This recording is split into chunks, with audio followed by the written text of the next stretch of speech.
ఆమె తన ఆయువు పట్టు. ఏకమైంది దాంపత్యము 7 అడుగులు వేస్తూ.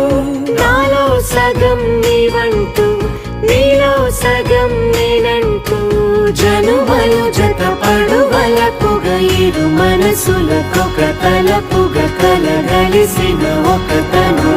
శతమానం భవతి